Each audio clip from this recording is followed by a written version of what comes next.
बोलिए। आदि सदगुरु, सर्व आत्माओं के सदगुरु, सर्व सृष्टि के सदगुरु, सदगुरु सुखराम जी महाराज ने धन्य हो, धन्य हो, धन्य हो। अयोनी राम जी महाराज ने धन्य हो, धन्य हो, धन्य हो। अनंत कोटि सत स्वरूपी संतान है, धन्य हो, धन्य हो, धन्य हो। राम सभा में राम राम, सभी को राम राम। देखिए, राम राम, इतनी कमाल की शादी, राम राम। बाजरे का कीच नहीं खाया क्या? राम राम। अरे अनुराग तुरे की तरह खाया। तो गुरु महाराज जी का, आदि सदगुरु, सर्व आत्माओं के सदगुरु, सर्व सृष्टि के सदगुरु, सदगुरु सुखराम जी महाराज। गुरु महाराज जी का एक पद है, मैं तो एक शब्द सत लिया। देखिए ये पद हमने सुना होगा, इसका भाषांतर भी हमने पढ़ा है, अर्थ भी हमने समझ लिया होगा। पर गुरु महाराज जी इसमें क्या कहना चाहते हैं? कौन सा जो शब्द है, ऐसा शब्द जो 52 अक्षर के पद है, ऐसा शब्द जो इस पूरे होनकाल में, इस जगत में कोई कट जाए, मर जाए तो भी वो शब्द जागृत नहीं हो सकता। ऐसा जो परम पद है, परम तत्व है उस शब्द में, ऐसा जो शब्द है गुरु महाराज जी कहते हैं मैंने वो धारण किया है। ठीक है, गुरु महाराज जी क्या कहते हैं? मैं तो एक शब्द सत लिया, मैं तो एक शब्द सत लिया, साजन आन छाड़ सब दिया, साजन आन छाड़ सब दिया, मैं तो एक शब्द सत लिया, मैं तो एक शब्द सत लिया। देखिए गुरु महाराज जी क्या कहते हैं कि मैंने सिर्फ और सिर्फ एक शब्द ही धारण किया है, सत शब्द की साधना के अलावा कोई साधना मैं नहीं करता। जगत में कैसी साधनाएं होती है, कितनी कलाएं होती हैं, तो जैसा आयते मैंने बताया था कि गुरु महाराज जी अजट लोक ग्रंथ में कहते हैं कि होन काल की कला बहुत है, वो सारी की सारी कलाएं, सारी की सारी साधनाएं मैंने त्याग दी है। किसके चलते हैं? क्योंकि मैंने केवल एक सिर्फ और सिर्फ सत्य शब्द ही धारण किया है, उसके अलावा मैं कोई भी साधना, इस होनकाल काल में कोई भी साधना मैं नहीं करता, उसके अलावा कोई भी साधना मैं नहीं करता। अब देखिए गुरु महाराज जी क्या बता रहे उसको हम सब समझेंगे अभी कि ये चित्र में, ये डायग्राम में गुरु महाराज जी को समझना है कि हम गुरु महाराज जी क्या कहना चाहते हैं। कि गुरु महाराज जी कहते हैं कि मैंने केवल एक सत्य शब्द ही धारण किया है। वह जो सत्य शब्द है, वह सत्य शब्द कैसा है तो वह मैंने धारण किया। वो सत्य शब्द क्या है? तो वह जो राम नाम है। वैसे गुरु महाराज जी बताते हैं कि सत्य शब्द सो न्यारा संतो, उसमें गुरु महाराज जी क्या बताते हैं? वो जो सत्य शब्द नयनचर है, जो नाम कला है, कुदरत कला है, वो इधर गुरु महाराज जी क्या हमें बताते हैं? जो सत्य शब्द है, ऐसा जो राम नाम है, इस राम नाम की साधना मैं करता हूँ। गुरु महाराज जी बताते हैं ऐसा जो राम नाम है मैं उसकी साधना करता हूँ, और उसके अलावा जितनी भी इधर साधनाएं हैं वह सब मैंने छोड़ दी है, सब मैंने त्याग दी है। तो ऐसा जो राम नाम है मैं उसकी साधना करता हूँ।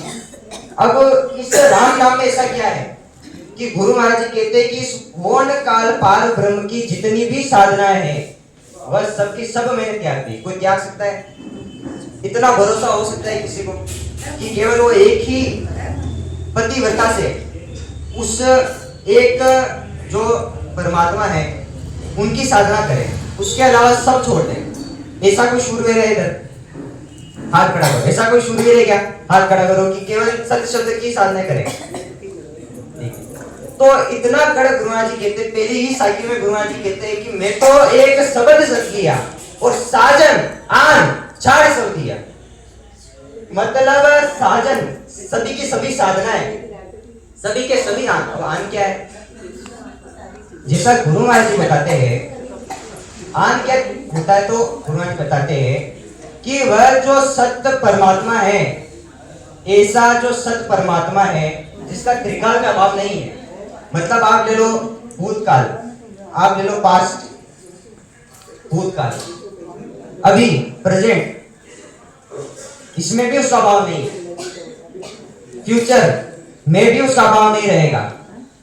ऐसा जो सत्य परमात्मा है, गुरु महाराज जी कहते हैं उस सत्य परमात्मा की भक्ति के अलावा, सत्य परमात्मा के अलावा जितने भी थिंग है, जितने भी दूसरे हैं, वो सभी सभी क्या है? वो आन है। उससे अपन अमरलोक नहीं जाया जाएगा, उससे अपन परम सुखी नहीं बन पाएंगे। इसीलिए वह सब कैसे है? तो वह जीव को परम मोक्ष में पहुंचाने के लिए असफल है, विफल है। इसीलिए वो सभी आन में आते हैं। बाकी गुरु महाराज जी एक एक नहीं कह सकते थे क्या कि आप ब्रह्मा की भक्ति कीजिए उससे नहीं होगा, इसकी भक्ति कीजिए उससे नहीं होगा। गुरु महाराज ने क्या कहा? करता एक राम जी, करता एक राम जी, दूजा सबरी आन पूज खाली रहा, जो तेग बिन म्यान। आन मतलब क्या है? आन मतलब गुरु महाराज ने बताया है अन्य। अन्य मतलब परमात्मा की भक्ति के अलावा, सत्स्वरूपी राम, इनकी भक्ति के अलावा जितने भी इस होनकाल पार ब्रह्म में भक्ति है, चाहे निर्गुण की हो सगुण की हो, वो सभी की सभी कैसी भक्ति है? वो आन भक्ति है। माया तथा ब्रह्म की भक्ति वो आन भक्ति है। होगा क्या इससे? जब कोई इनकी भक्ति करेगा, अन्य भक्ति, गुरु महाराज ने नहीं बताई उस भक्ति, या गुरु महाराज ने जो मना किया है उस भक्ति को अगर कोई करता है तो उससे होता क्या है? गुरु महाराज जी कहते हैं कि करता एक राम जी। करता मतलब क्या? ये जो सृष्टि रचना है, जैसे हमने पढ़ा है कि आदि में जब सृष्टि रचना हुई थी, किसके आधार से हुई थी? सत्य शब्द के आधार से हुई थी। तो ऐसा सत्य शब्द जो परमात्मा का शब्द है, उनके विज्ञान से ये सृष्टि रचना हुई है। हमने जाना है कि ओंकार हुआ, ओंकार से महातत्व है, महातत्व से शक्ति है, शक्ति के बाजू में फिर और वो जो 5 तत्व बने उससे वो फिर अट घटाक्ष हुआ, ये सब हमको पता है। तो ये सब आदि में हुआ तो किसके आधार से हुआ? थोड़ी देर में हो जाएगी। सत्य शब्द के आधार से हुआ, वो सत्स्वरूपी परमात्मा के आधार से हुआ। तो ऐसे जो करतार है, गुरु महाराज जी कहते हैं कि ऐसा जो करतार है, अभी तक करतार किसको कहा है? तो सत्स्वरूपी आनंद ब्रह्म को कहा है, सत्स्वरूपी परमात्मा को कहा है करतार। ऐसा करतार की भक्ति के अलावा जितनी भी भक्ति है वह सब कैसी है? आन भक्ति है। होगा क्या इस आन भक्ति से? तो वो समझते हैं। जैसे इधर कोई शूरवीर है, ठीक है, अभी इसे युद्ध पे जाना है, इसके क्षेत्र में किसने आक्रमण कर लिया, इसे युद्ध पे जाना है, तो इसके पास क्या होनी चाहिए जिसे पराजय कर सकता है? धनुष बाण होनी चाहिए, तीर कमान होनी चाहिए, ढाल होनी चाहिए। तो इसके पास जो ढाल है, इसके पास जो तलवार है, ये जो तलवार है इसके पास, ठीक है, ये किसमें रखता है राजा? एक म्यान में रखता है, ठीक है। जब तक ये तलवार म्यान में है तो राजा उसकी जो होगी वह विनर रहेगा, मतलब उसकी जय होगी युद्ध में। पर मान लीजिए अगर इस म्यान में तलवार है ही नहीं तो इस राजा का क्या होगा? खाली म्यान ले गया, उसमें तलवार ही नहीं है, तो वो आगे क्या करेगा? किसी को काट सकता है, किसी को मार सकता है, क्या वो उसकी विजय होगी क्या? अब गुरु महाराज जी क्या कहते हैं कि जब ये शूरवीर है, जब ये शूरवीर है, अब युद्ध में जाते हुए अगर ये खाली म्यान ले गया तो इसकी विजय होगी क्या? नहीं हो पाएगी। पर इस म्यान में अगर तलवार है तो ये सामने वाले को बराबर पराजित कर सकता है। ऐसे ही गुरु महाराज जी क्या बताते हैं कि करता एक राम जी दूजा सब ही आन, और आन पूज खाली रहा जो तेग बिन में। आन से होगा क्या कि बराबर हमने आन भक्ति करी, कोई उसमें हरकत नहीं, ठीक है। उससे होगा क्या ये समझना है। उससे क्या होगा, जब हम इनकी भक्ति करते हैं आन की, अब आन में क्या आ गया, तो मान लो कोई दानव की भी भक्ति करता हो, वो भी इसमें कवर है। कोई 3 लोग की भक्ति करता है, 3 लोग 14 वन, ये ब्रह्मा की भक्ति भी उसमें ये विष्णु की भक्ति, शंकर की भक्ति है, शक्ति की भक्ति है। आप स्वर्ग के देवता ले लीजिए, इधर ये सब पाताल, इन सब की भक्ति में आपके पितृ, ये जितने भी ये सब आ गए। और इनकी भक्ति में आप ले लीजिए जो 3 लोग है, 3 देव है, 33 कोटि देवता है, ये सब, और ये जो शक्ति है। उसके अलावा ये होगी साकारी भक्ति, अब ये कोई यमराज है, इसके ऊपर आती है निरालय भक्ति, एक चिदानंद ब्रह्म, शिव ब्रह्म और एक पार ब्रह्म। याद तक की भी गुरु महाराज जी बताते हैं कि याद तक की भी अगर कोई भक्ति करता है, ये एंड पॉइंट की भी 3 लोग 14 वन, 3 ब्रह्म के 13 लोग की एंड तक भी आप चले गए, आपने पार ब्रह्म की भी भक्ति कर ली, ब्रह्म को भी जान लिया, तो भी वो किसकी भक्ति है, वह आन की ही भक्ति है। आन मतलब क्या, उसमें सत्य परमात्मा है ही नहीं। तो जब वह आन की भक्ति है, तो गुरुराज जी ने क्या बताया, वो शूरवीर का याद कीजिए, गुरुराज जी ने एग्जाम्पल दिया। शूरवीर कैसा था, अगर वो युद्ध में जाते हुए अपनी म्यान में तलवार रखता है तो पराजित कर सकता है, नहीं तो खाली म्यान के साथ तो उसकी जो होगी पराजय ही होगी, हार जाएगा। ऐसे ही गुरु महाराज जी क्या बताते हैं कि जब कोई साधक एक सत्य शब्द की ही साधना करता है, तो उसके घट में क्या आता है, उसके घट में वह सत्य शब्द ही प्रकट हो जाता है।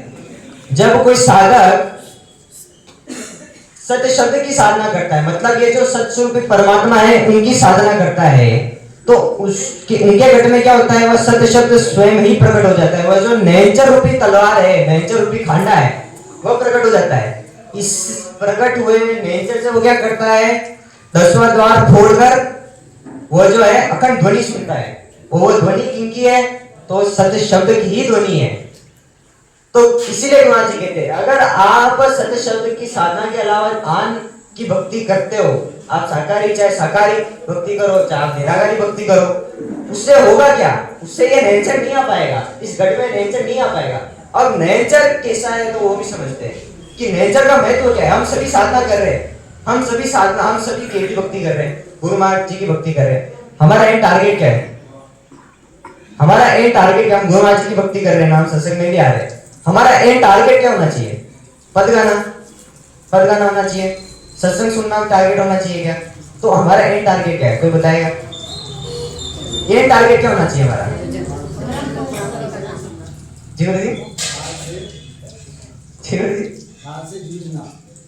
काल से जूझना और गुरुजी और अखंडित ध्वनि जो है हमें सुनाई देनी चाहिए, हमारा एंड टारगेट होना चाहिए। इसके लिए हमें जीना है, इसके लिए मरना है।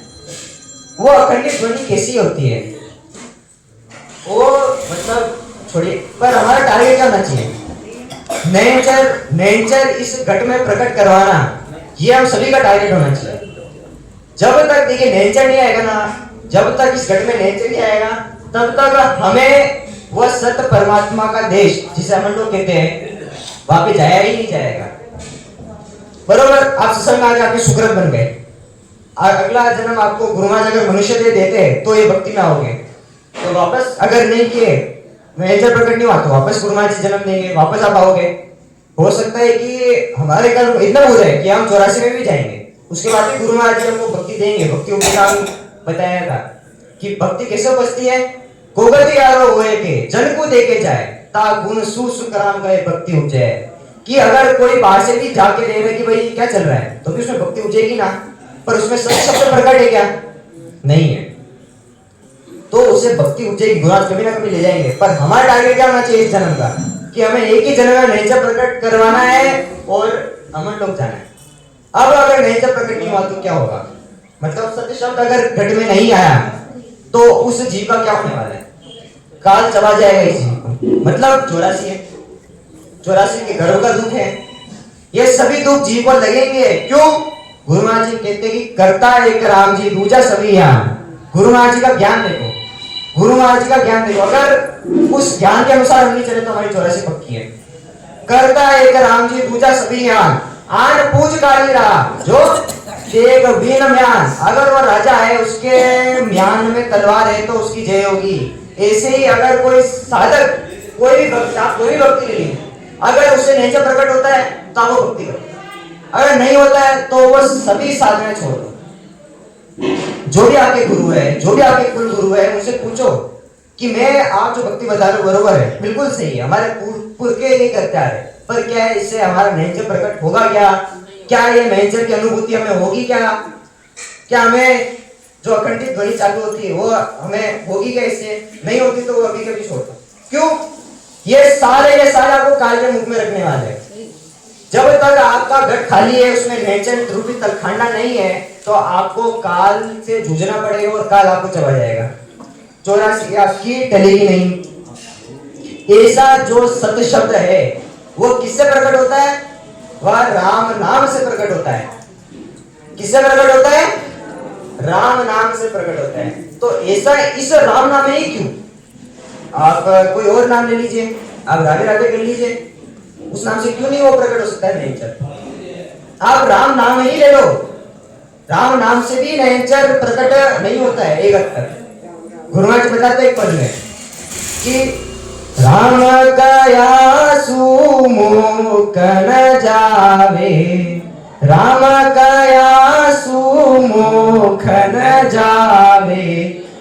इसके आगे मैं भूलिया, पर देखिए गुरु महाराज जी बताते कि केवल राम नाम करने से भी मोक्ष नहीं होगा। गुरु महाराज जी बताते इस पद में कि सत्य शब्द की साधना के अलावा दूसरी साधना मैं नहीं करता हूँ, पर गुरु महाराज जी को पूरा समझना है, इस पद को पूरा बोल देना है।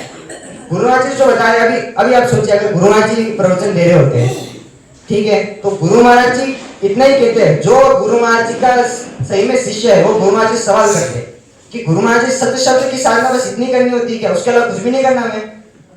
तो गुरु महाराज जी बताते कि जो प्रतिव्रता होती स्त्री वो किस प्रकार से साधना करती है। गुरु महाराज जी कहते हैं ना कि करता है राम जी दूजा सभी यान, आन पूज खाली राजो तेग बीन म्यान। अब एक प्रतिव्रता स्त्री का जो उदाहरण है गुरु महाराज जी बताते हैं कि एक खुरम,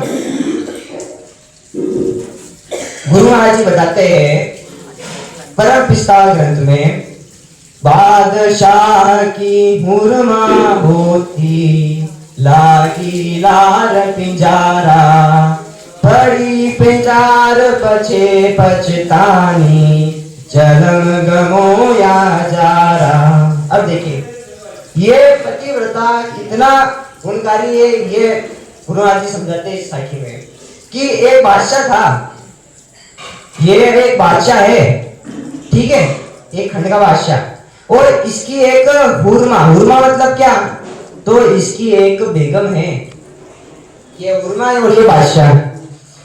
जब तक गुरु महाराज बताते हैं कि बादशाह की हुरमा होती लागी लाल पिंजारा। अब ये हुरमा का सोचिए महल में कितने सुख होंगे, ये इस बादशाह के महल में कितने सुख भोगती है, उसे कुछ करने की जरूरत नहीं है, कहीं कमाने की जरूरत नहीं है, कुछ नहीं, उसे केवल खर्चा ही करना है, सारे सुख ही भोगने हैं, राजभोग ही भोगने। पर गुरु महाराज जी कहते हैं इस उदाहरण में कि उसकी इस हुरमा की प्रीति जो है, इसका जो प्रेम है एक पिंजारे से हो जाता है। पिंजारे से, पिंजारा कैसा है? तो वह दिनचर्या करता है और वह अपनी दांडी लेता है, रुई धुलने का काम करता है। अब ऐसे पिंजारे से उसकी प्रीति हो जाती है। अब क्या होता है? तो वह बादशाह को छोड़ देती है और ये जो पिंजारा है इसके साथ जो है वह इसके घर में चली जाती है। मतलब बादशाह को उसने त्याग दिया और एक पिंजारे से उसकी प्रीति हो जाती है, तो इसके घर आ जाती है। इसके घर आगे क्या, अपने गहने जो भी उसने राजा ने दिए गहने हैं, जो भी है संपत्ति, वो इसके घर जाती है और इधर ही रहती है। चलो कुछ दिन बीते, बढ़िया संसार चल रहा। उसके बाद में क्या हुआ कि अब वो तो रुई धुलने का काम करता है ना, तो वो तो अगले दिन गया रुई धुलने के लिए। अब रुई धुलना इतना ही क्या, वो खुद भी जाता और इस हुरमा को भी कहता कि तू भी चल रुई धुलने, तू भी काम पे चल। अब हुरमा उसके का राजभोग से आ रही है और ये बेचारा उसको रुई धुलने का काम दे रहा है, तो करेगी क्या? वो करेगी क्या? नहीं करेगी ना। तो ऐसा ये उसको काम को टालने के लिए क्या करती थी, अपना एक गहना उसको दे देती थी, तू भी मत जा, इसको बेच के आ जा, अपना घर खर्चा चल जाएगा, ठीक है। कुछ दिन बीते, उसके गहने कम होते गए और ये लास्ट वक्त आया जब उसका आखिरी गहना था, उसने दिया। और उसके बाद तो पता है अगले बार ये मुझे मांगेगा तो मेरे पास गहने देने को कुछ है ही नहीं। अब अगले दिन आया वापस, किले चले काम पे, अब कुछ है नहीं देने को। तो क्या किया उसने, उसको घसीटते हुए, जूता निकालते हुए मार दिया उसको, जूते की थी उसको। तो ऐसा जो गुरुमा जो बादशाह की बेगम है, उसको ऐसे दुख झेलने को मिल रहे। किसके बदौलत उसे ये दुख झेलने को मिल रहे, किसके बदौलत? उसने उस बादशाह को छोड़ दिया इसलिए। अब गुरुनाथ जी क्या उदाहरण देते हैं वो समझिए। ये बादशाह कौन है? सत्य शब्द, सत्य परमात्मा, सत स्वरूपी राम। वो जो सतगुरु पद है, आदि सतगुरु सुखराम जी महाराज है, वह उनकी भक्ति कौन करता है? जब कोई हुरमा बेगम, मतलब जो आत्मा है। अब सतगुरु इसे परमात्मा समझ लीजिए, चाहे सत्स्वरूप समझ लीजिए, चाहे गुरु महाराज समझ लीजिए, एक ही बात है, ठीक है। इनकी भक्ति के अलावा अगर हम अपनी आत्मा,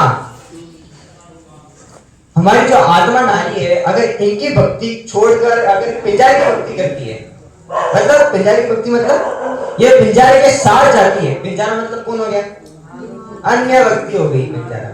कौन सी भक्ति आई? अन्य भक्ति। आप किसकी भक्ति करते हो?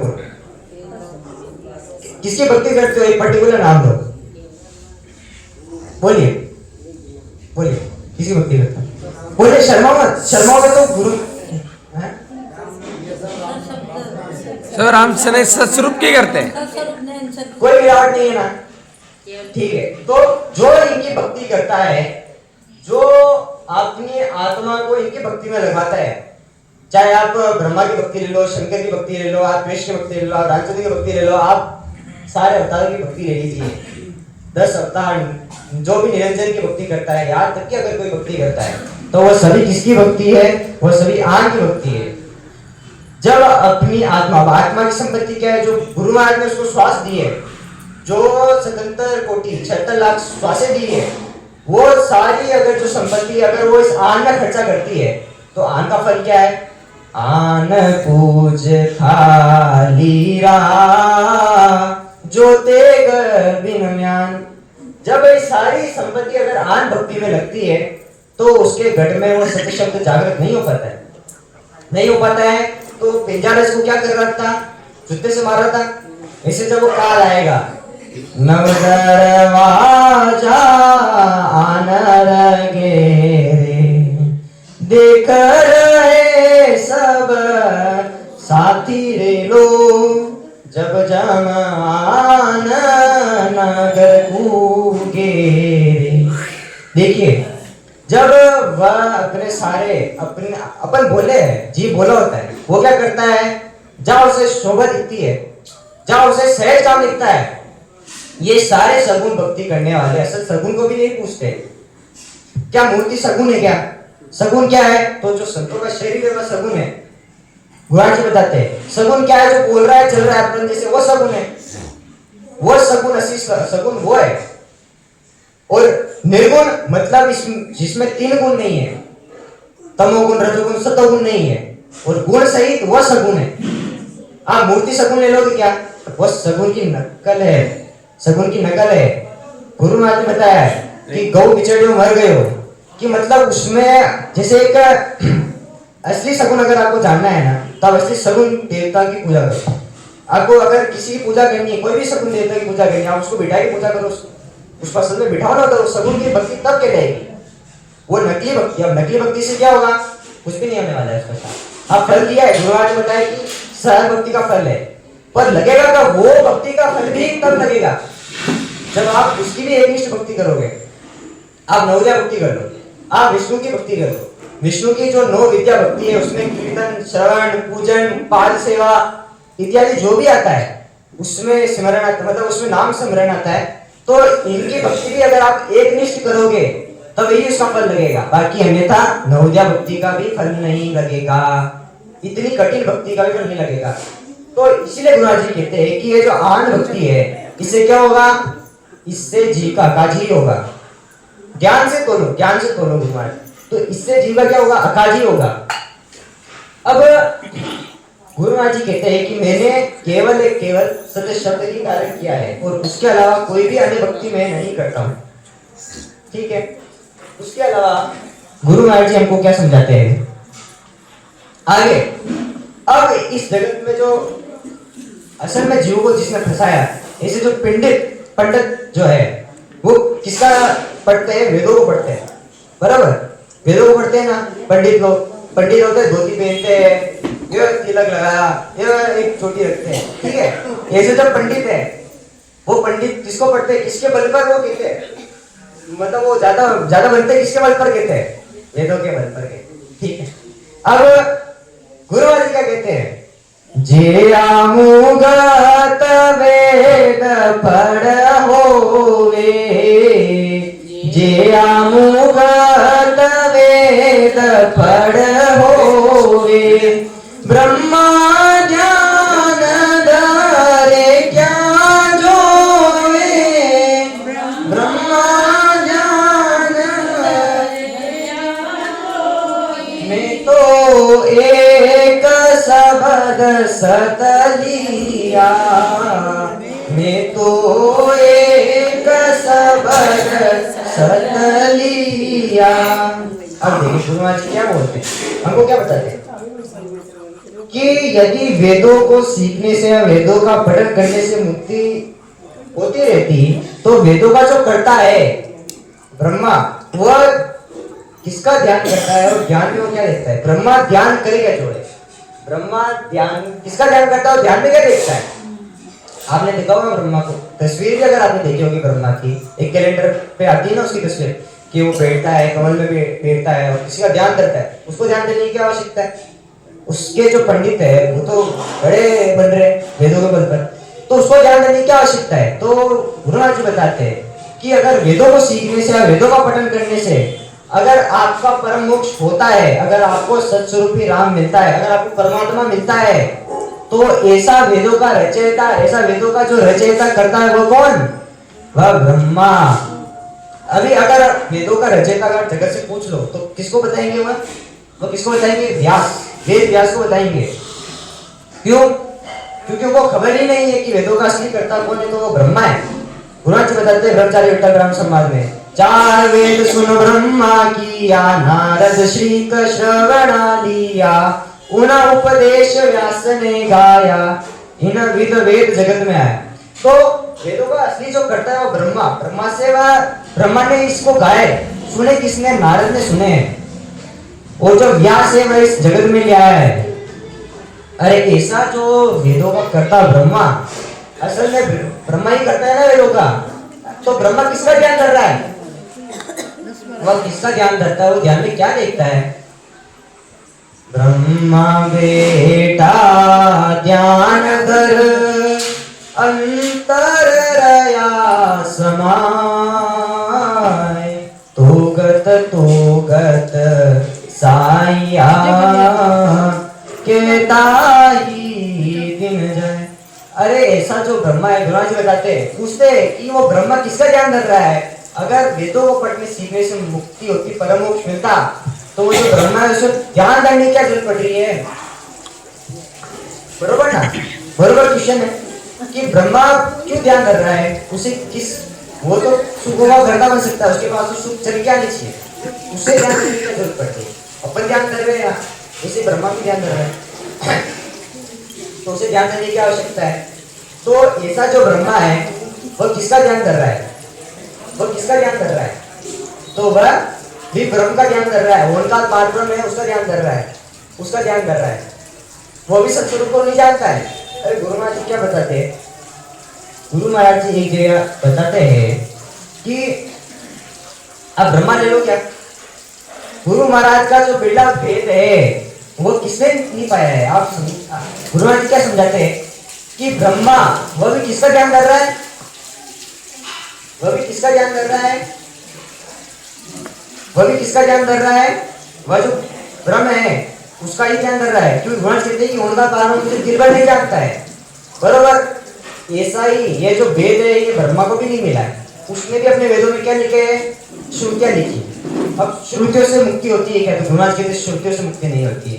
अगर होती तो ब्रह्मा जो जिसने वेदों को बनाकर वो वेदों को छोड़कर क्या देख रहा है? इसीलिए वेदों का क्रिया से उसमें जो बताए गए यज्ञ है योग है उनसे भी भक्ति नहीं होती है। क्योंकि गुरुनाथ ने बताया है, गुरु महाराज जी का एक पद है केवल वेद निहारो, उसमें गुरुनाथ ने बताया है ब्रह्मा विष्णु महेशन पाया नावतारा सोई बांधा नावतारा सोई सुरते सशक्त इंद्रादिक सुरते सशक्त इंद्रादिक निकन जाण्या कोई बांधा केवल वेद निहारो। गुरुनाथ बताते हैं गुरु महाराज जी का जो वेद है, जो मेरा वेद है, महाराज जी कहते हैं वो किसने नहीं पाया है? ये ब्रह्मा को भी नहीं पता मेरा वेद क्या है, महेश को भी नहीं पता मेरा वेद क्या है, विष्णु को भी नहीं पता मेरा वेद क्या है। ये तो अवतार हुए जो धीरे के अवतार है। अब 10 अवतार जो हमको पता है, कौन कौन से 10 अवतार है उसके? मत्स्य, कुर्मा, वराह, नरसिम्हा, वामन, परशुराम, राम, बलराम, बुद्ध और कल्कि। ये जो अवतार हुए इन्होंने भी उस वेद को नहीं पाया है। परशुराम जी ने भी वेद को नहीं पाया है, राम ने भी वेद को नहीं पाया है, कृष्ण ने भी वेद को नहीं पाया है। ऐसा जो गुरुनाथ कहते हैं ये केवल का वेद है। 33 कोटि अवतार, सूर्य 33 शब्द इंद्रादि, जो 33 कोटि देवी देवता है, जो शक्ति है, ये शक्ति आप जिसने वो सृष्टि उत्पत्ति देखे होगा आज का ग्रंथ, उसमें शक्ति का जो रोल बताया है, ये कैसे चालाकी करती जीव को अटकाने के लिए, इसने भी उस वेद को नहीं जाना है, इसने भी उस वेद को नहीं जाना है। गुरुनाथ इतना ही कहते हैं क्या? आगे की बात, ज्ञानी ध्यानी संत साधरे, ज्ञानी ध्यानी संत साधरे, ना जोगेश्वर पावे बांधा, ना जोगेश्वर पावे। दुनिया सकल कौन गिनती में, दुनिया सकल कौन गिनती में, शेष ब्रह्म लग जावे बांधा, केवल वेद निहारो। ज्ञानी ध्यानी संत साधक, ज्ञानी ध्यानी संत साधरे ना जोगेश्वर पावे। जो 9 जोगेश्वर है, रवि, कवि, अंतरिक्ष, पिपलाइन, नाम भैया गुरुनाथ ने बताया, उसमें आप पढ़िएगा उस पद में गुरुनाथ ने बताया कि 9 जोगेश्वर है, उन्होंने भी इस वेद को नहीं जाना है। ज्ञानी ध्यानी संत साधरे ना जोगेश्वर पावे, तो दुनिया सकल कौन गिनती में। हाँ तो 9 योगेश्वर बताइए कौन है 9 योगेश्वर? ऋषभ देव के पुत्र, ऋषभ देव के पुत्र। नाम बोलिए, नाम बोलिए। रवि, कवि, इसके आगे पिपलायन,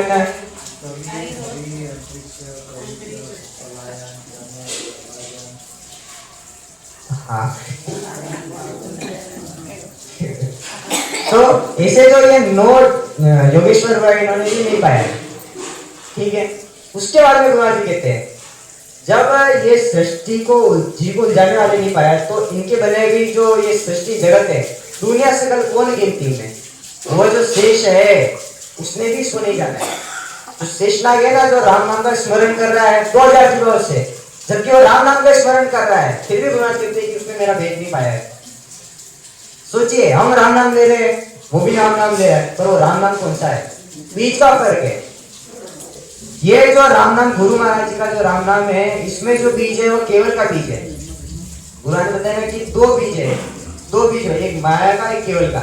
शेषनाग जिस राम नाम का भेद है, उसके पास वो माया का भेद है। माया का कोई भेद ही नहीं है। माया वो जो है, उसका जो बीज है वो माया का बीज है, लवेद का बीज है। उसमें लवेद का बीज है।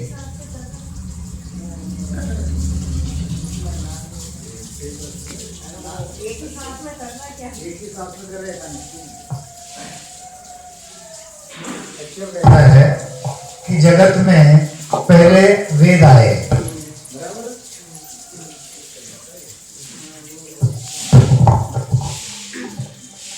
पहले वेद, उसके बाद भेद, उसके बाद लवेद, और लवेद के बाद सूक्ष्म भेद। बराबर? ये जो सूक्ष्म भेद है, ये सूक्ष्म भेद सत्स्वरूप का नहीं है। क्या कहा गुरु महाराज ने? ज्ञानी ध्यानी संत सागरे ना जोगेश्वर पावे, दुनिया सकल कोण गिनती में, दुनिया सकल कोण गिनती में, शेष ब्रह्म लग ध्यावे, रे बांधा केवल भेद निहारो। मैं जिसे केवल का भेद बता रहा हूं, वह ना तो ब्रह्मा को मिला, ना तो विष्णु को मिला, ना तो शिव को मिला, ना तो शक्ति को मिला, ना तो ज्ञानियों को मिला। ज्ञानी मतलब नारदादिक जो है, ऐसे ज्ञानी जो त्रिलोक, एक क्षण में त्रिलोकी की फेरी करते हैं, कभी स्वर्ग लो, कभी मृत्यु लो, कभी पाताल लो। ध्यानी कौन? जैसे ध्रुव अभी भी यहाँ पर प्रकट है, ध्यानस्थ है। ज्ञानी ध्यानी साध मतलब कौन? जैसे दत्तात्रेय वगैरह संत साधरे ना योगेश्वर पाया। न योगेश्वर कितने हो गए? 9 हो गए। जैसे बताया कि कवि हरि अंतरिक्ष प्रबुद्ध विपलायन चमत्कार भाजन दुर्मिल, इनको नहीं मिला तो सकल दुनिया कौन गिनती में? और जो शेष है, वह शेष तो कहते कि मनुष्य जो है एक जीवा से राम राम करता है, और शेषनाग अपनी 2000 जीवा से राम राम कर रहा है, फिर भी उसको यह केवल का भेद नहीं मिला। क्यों नहीं मिला? क्योंकि शेष जो है वह लवेद का ज्ञान जानता है। शिवजी को क्यों नहीं मिला? शिवजी भेद का ज्ञान जानते हैं। ब्रह्मा को क्यों नहीं मिला? ब्रह्मा जी वेद का ज्ञान जानते हैं। कहते ना, वेद थके ब्रह्मा थके शिव और शेष। ये सारे के सारे पच के थक गए, लेकिन जो चीज हमको मिल रही है वो उनको नहीं मिली, क्योंकि उसमें जो बीज है, बीज का फर्क है। शिवजी के पास जो है वह भेद का बीज है, ब्रह्मा जी के पास जो बीज है वह वेद का बीज है। यह जो शेष है उसके पास जो बीज है वो कौन सा है? वह लवेद का बीज है। तो ये बीज का फर्क है। अलग ये सारे के सारे जो बीज है ये कौन से हैं? ये सारे माया के बीज है। और माया क्या है? माया नष्ट होने वाली है, और इसीलिए गुरु महाराज कहते हैं कि इनको वह भेद नहीं मिला।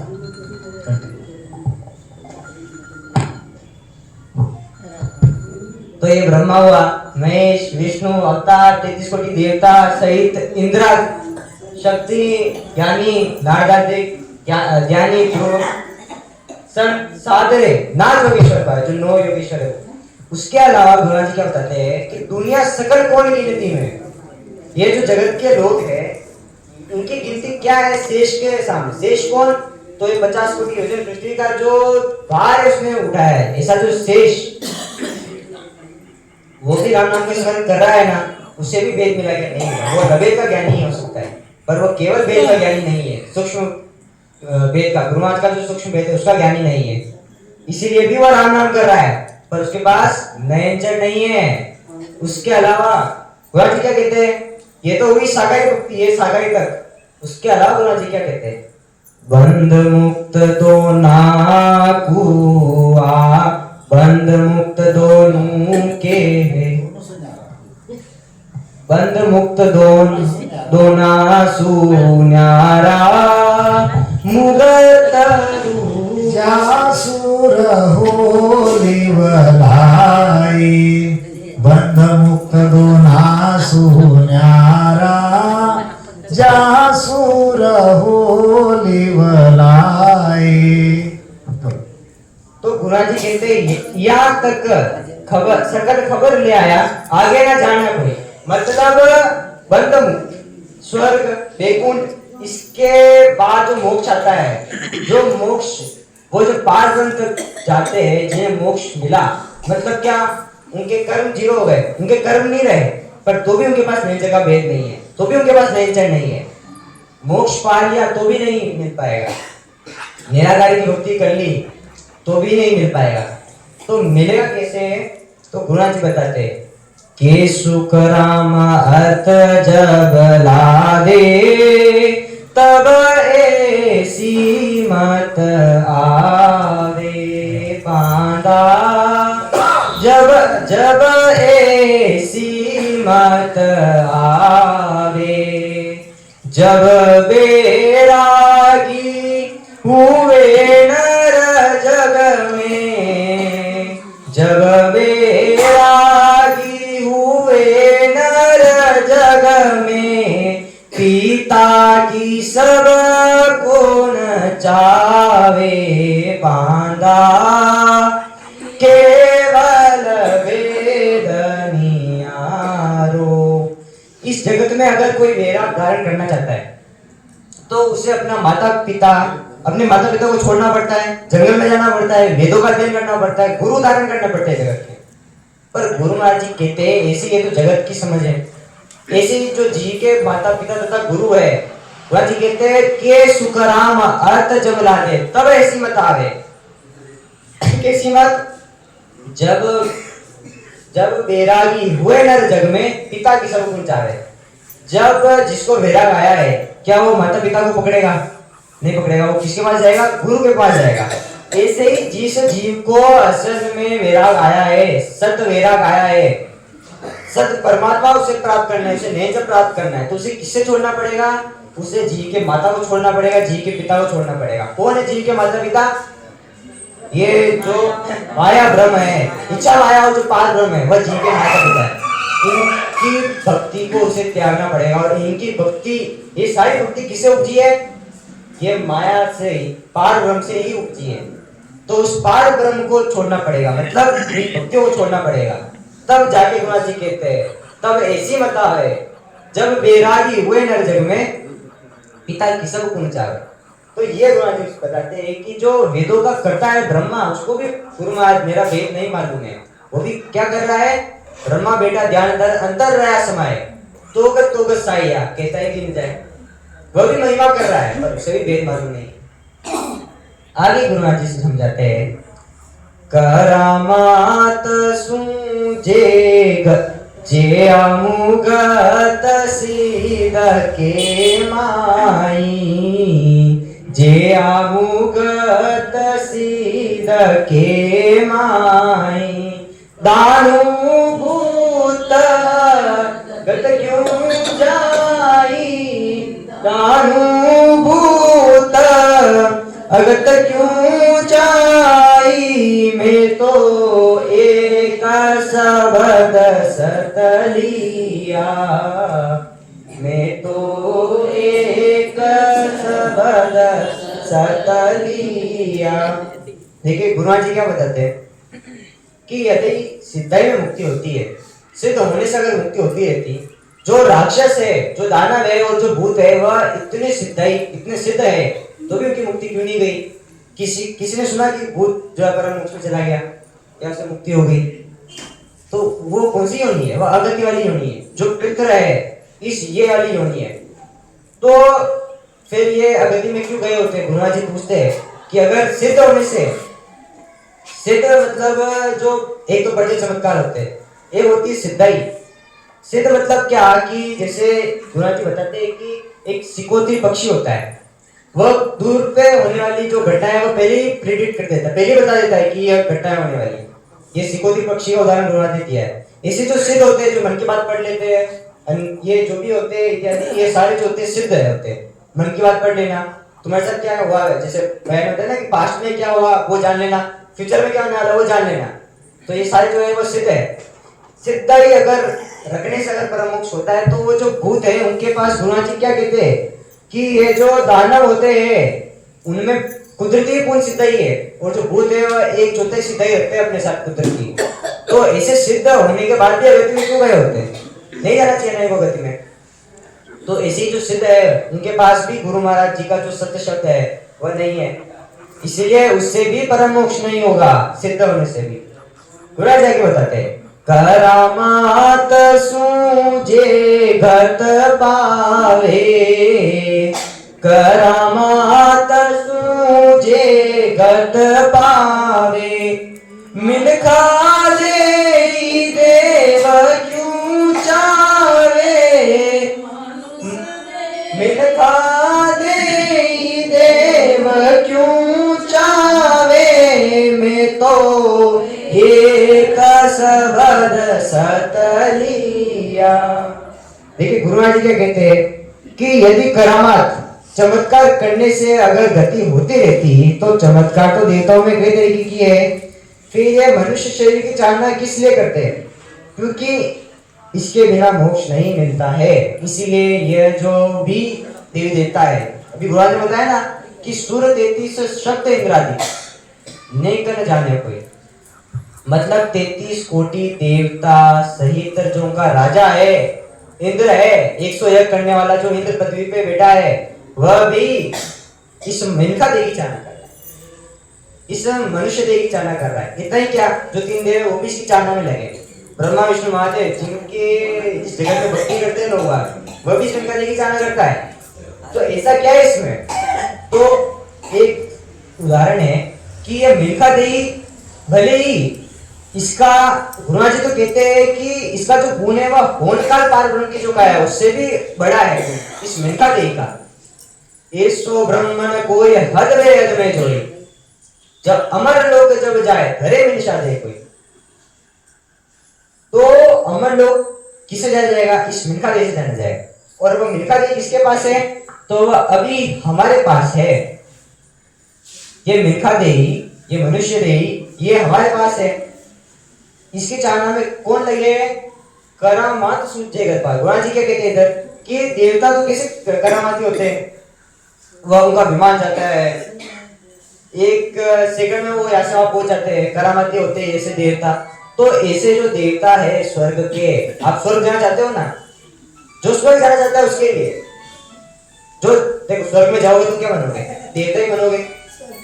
जो स्वर्ग में जाना चाहता है वो देवता ही बनेगा ना उधर। स्वर्ग जाने की जिसकी इच्छा है वो तो देवता ही बनेगा उधर, या दानव बनेगा या राक्षस बनेगा, देवता ही बनेगा ना। तो आप स्वर्ग में चले गए, आप देवता की काया में आ गए। उनकी काया कैसी है? तो उनकी कारण ही काया किसी कारण में मिली है। कारण क्या? तो उन्होंने कुछ पुण्य किया होगा जगत का, तो उसके वजह से उन्हें वो काया मिली है, वो देवता बने। देवता करामाती होते हैं ना। अब करामात से अगर देवता बनने से मतलब करामाती होने से अगर परम मोक्ष मिलता है तो वो तो स्वर्ग में गए। स्वर्ग के परे क्या? वैकुंठ है, वैकुंठ के परे पारब्रह्म निराकार है, और निराकार के परे परम मोक्ष है जो सत्स्वरूप का भेद है वह। तो वहां तक पहुंचे करामाती देवता, उनकी मुक्ति नहीं हुई, उनको परम मोक्ष नहीं मिला, तो करामाती होने से परम मोक्ष नहीं मिलता। अगर मिलता होता तो वे मिलकर ही चालना नहीं करते, क्योंकि मनुष्य देह से ही परम मोक्ष जाया जाता है। अब ये कैसे परम मोक्ष? एक उदाहरण इसका कि जैसे इधर 2 थैली है, इधर 2 थैली, ठीक है, एक ये रेशम की थैली और ये प्लास्टिक की थैली, ठीक है, इसमें आप पानी डालो प्लास्टिक की थैली में, जाएगा क्या बाहर? रोक देगा ना यार। अब ये रेशम की थैली में तो ये जल जाएगा, निकल जाएगा। तो भले ही इस मिल्खा देही का जो ले लीजिए माया के हिसाब से गुण ले लीजिए, माया की दृष्टि से इसका गुण जो है वह इस देवता की काया से कम है, पर अमर लोग जब जाया जाएगा ये मिल्खा देही से ही जाया जाएगा। ये मान लो 10 रुपए की थैली है, ये रेशम मान लो 500-1000 रुपए की मान लो, ठीक है, भले इसका मूल्य कम है। ये मिल्खा देही का मतलब मूल्य किस हिसाब से कि इसे करामात नहीं होते, ठीक है, पर अमर फल लेने का जो है वह इस मिल्खा देही से ही अमर फल लिया जाएगा। ये देवता की कैसे नहीं लिया जाएगा। अगर ब्रह्मा जी चाहते हैं कि मैं अभी अपने सतलोक से, उनका जो सतलोक है वहां से मैं जाना चाहता हूँ, कहाँ पे, अमर लोक, नहीं जाया जाएगा। क्यों नहीं जाया जाएगा? क्योंकि उनमें नाम संचय नहीं होता, जो एक्यूमुलेशन मतलब जो इकट्ठा होता है, जब वजन जब ठहरता है वो ठहरता नहीं है, क्योंकि वो काया ही ऐसी है, कारणी काया। अपने कौन सी है तो कार्तिक काया गुरुनाथ बताते हैं, तो उसमें आप नहीं जा पाएंगे अमर लोग। तो ऐसे ही अगर विष्णु चाहता है अपने विपुल से मैं जाऊं अमर लोग, मैं देखना चाहता हूँ अमर लोग, तो एक सेकंड के लिए देखना चाहता हूँ, जाएगा। शंकर चाहता है कि मैं जाऊं कैलाश से बैठा बैठा मैं जाऊं अमर लोग, नहीं जाएगा। उनको जब परमात्मा का भेद ही मालूम नहीं है तो वह अपनी काया से जा कैसे सकते। जब आपको मालूम नहीं है कि मुंबई करके, अभी आपको एक शहर का नाम बताऊं मैं, वेनिस। वेनिस किसने सुना है? वेनिस सिटी सुनिए, ठीक है। फ्लोरिडा, फ्लोरिडा किसने सुना है? फ्लोरिडा किसने नहीं सुना है? तो इसका मतलब नहीं है क्या फ्लोरिडा? फ्लोरिडा यूएसए में, अमेरिका में फ्लोरिडा। जब आपको मालूम ही नहीं है कि फ्लोरिडा, अब आपको मालूम नहीं था ना, तो आप उधर जाओगे क्या कभी? किसी ने बोला तभी जाओगे ना। ऐसे ही आज कहते हैं कि वो जो ये जितने ब्रह्मा विष्णु महादेव जितने अवतार है, 33 कोटि देवता, स्वर्ग के जितने इस काल में जीव है, उनको गुरुराज कहते हैं कि उनको मेरा केवल का वेद तिल भर मालूम नहीं है। तो अगर शंकर चाहे मैं जान चाहता हूँ अमर लोग, तो जा ही नहीं पाएगा, उसको पता ही नहीं अमर लोग क्या है, उसका भेद ही मालूम नहीं है। शक्ति जाती है, ये शक्ति बड़ी होशियार बनती है, ये चाहती है कि भाई मैं अमर लोग जाऊं, जा ही नहीं सकती। 33 कोटि देवता कहते हैं कि मैं स्वर्ग से अमर लोग जाना चाहते हैं, उनको नहीं जाया जा ही नहीं सकते।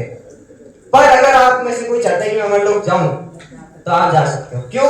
क्योंकि आपके पास ये मिल्खा देही है, ये मिल्खा देही है, इसलिए आप अमर लोग जा सकते हो, ठीक है। तो गुरुनाथ जी क्या कहते हैं कि अगर ये देवता करामाती होते हुए भी इस मिल्खा देही चाहना कर रहे हैं, तो मतलब अवश्य इसमें कुछ भारी गुण है।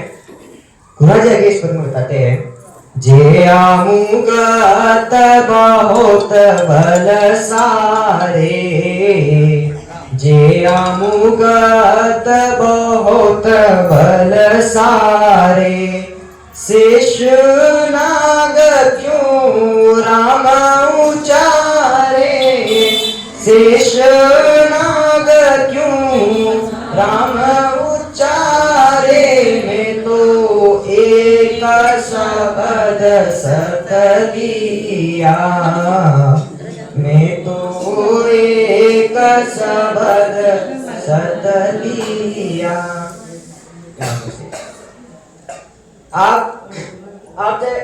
आप रामचरितमानस डालो या माया का कोई भी ज्ञान डालो, कोई भी ग्रंथ उतारो, उसमें लिखा है ना कि 50 कोटि योजन पृथ्वी का भार किसने उठाया है, तो शेषनाग ने अपने सिर पर उठा रखा है।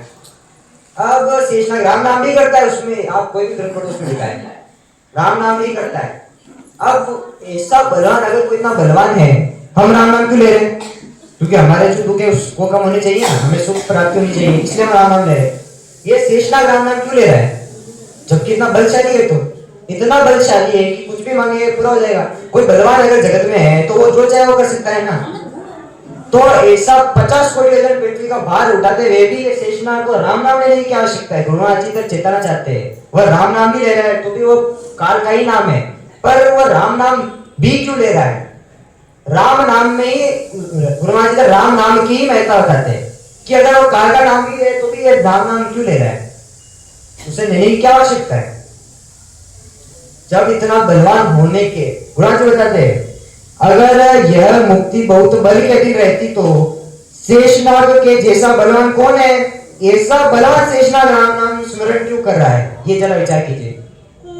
जब वह खुद इतना बलवान होते हुए भी वह राम नाम का स्मरण कर रहा है तो राम नाम में कुछ ना कुछ तो बात होगी ना।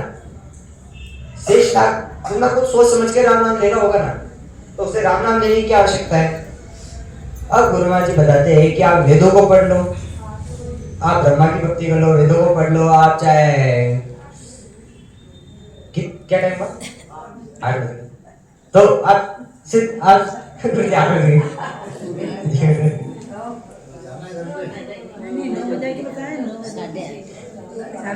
तो देखिए गुरुनाथ जी जो बता रहे हैं वो समझना है। गुरुनाथ जी क्या कहते हैं कि 10 मिनट और चला दे। देखो जिनको जाना है जा सकते हैं, बराबर है, सबके लिए ऐसा कंपल्सरी होता है। जैसे 7:30 से हमारी 9:30 थी, बराबर है, तो 7 से हम 9 करेंगे, लेकिन ऐसा नहीं कि 8 बजे और उसको बंद करो आप। हाँ अच्छा टाइम, ओके एक दूसरे को टाइम फिर भी एक 10-15 मिनट लेकर इसको विषय को। तो गुरुनाथ जी आखिरी साखी गुरुनाथ जी क्या कहते हैं इसमें के सुख राम परम पद न्यारा, के सुख राम परम पद न्यारा, सतगुरु के संग लेवे विचारा, सतगुरु के संग लेवे विचारा, मैं तो एक सबद सतलिया, मैं तो एक सबद सतलिया। अब देखिए गुरुनाथ जी कहते हैं कि यह परम पद तो निराला ही है, अलग ही है। यह पद किसके संग से मिलता है? तो गुरुनाथ जी कहते हैं अगर कोई सतगुरु के पास से विचार करके पूछ करके लेगा तो उसे परम पद मिलेगा ही मिलेगा। गुरुनाथ जी कहते हैं कि अगर आपको सहज में अगर उसको परम मोक्ष जाना है, सहज में निकलना है इधर से, सहज में परम मोक्ष अमर लोग जाना है, तो आपको क्या करना पड़ेगा? सतगुरु जी का पूर्ण शरण लेना पड़ेगा। गुरुनाथ जी कहते हैं जगह समझ प्राणिया जो मुख चाहिए, समझ प्राणिया जो मुख चाहिए, ऐसी बात गए रहिए वे, सतगुरु शरणों दार शीश पर, राम नाम मुख लइए वे, समझ प्राणिया जो मुख चाहिए।